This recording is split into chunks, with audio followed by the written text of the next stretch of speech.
Deputy Nielsen was 34 years old. He had 10 years of law enforcement experience.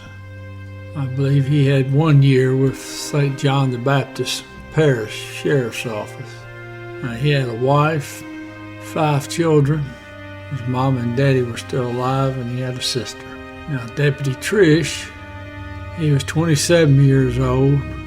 He had 4 years with St. John Parish Sheriff's Office. He had a wife and a 2-year-old son. It's August 16th, 2012. Now, about 5 a.m. in the parking lot of the Valero refinery, you got an off-duty sheriff's deputy working there, Deputy Boynton.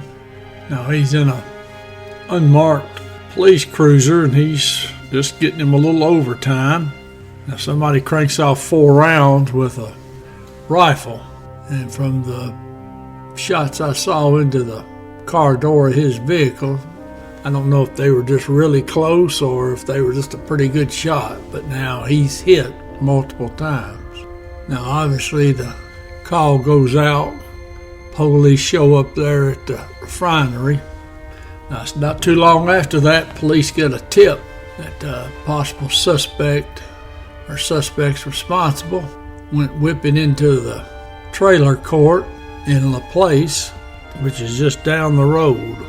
So now 4 deputies, they head on down to the Riverview trailer court. Then they start interviewing people in the trailer court. Well, they get to one of the trailers and they start questioning a male subject at this one trailer.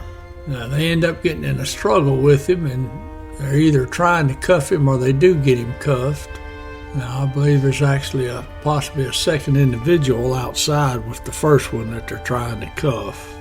Resource material varies on how many subjects the deputies are dealing with. But anyways, a third one comes to the door of the trailer and starts firing off rounds from a AK-47 style rifle. Now, that one suspect that they cuffed or were trying to cuff, he gets a rifle. Don't know if it's the same one the first one used or a second. He gets to firing rounds. Now, the 4 deputies, 3 of them are hit.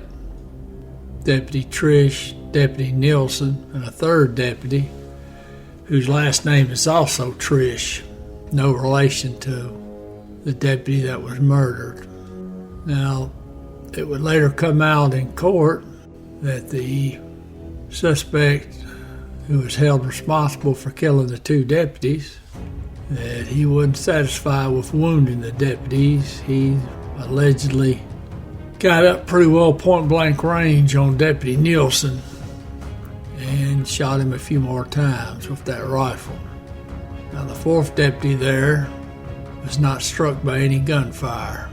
Now, 2 of the suspects were injured by gunfire from the deputies.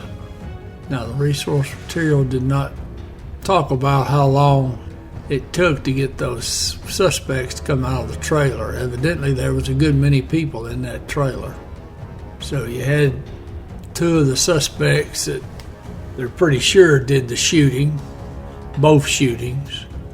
One suspect that was wounded, they had him pegged for shooting the 1st deputy at the oil refinery.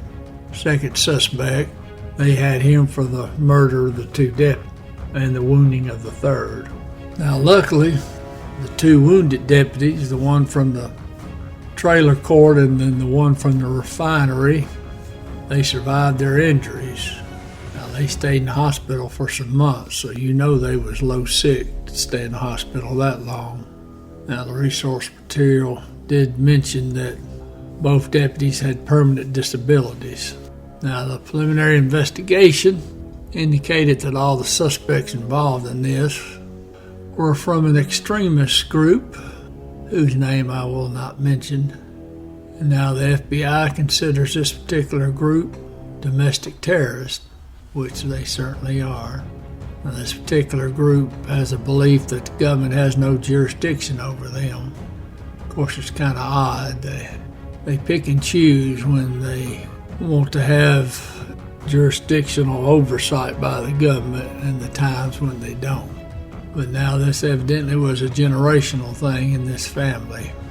Now 7 suspects were eventually charged, I believe, with different crimes. Now the shooter killed the 2 deputies. He was sentenced to death February 9th, 2020.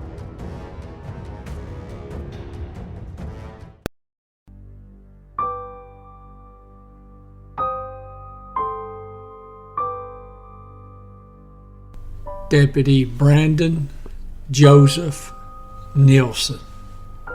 Deputy Jeremy Michael Triche. End of watch, August 16th, 2012.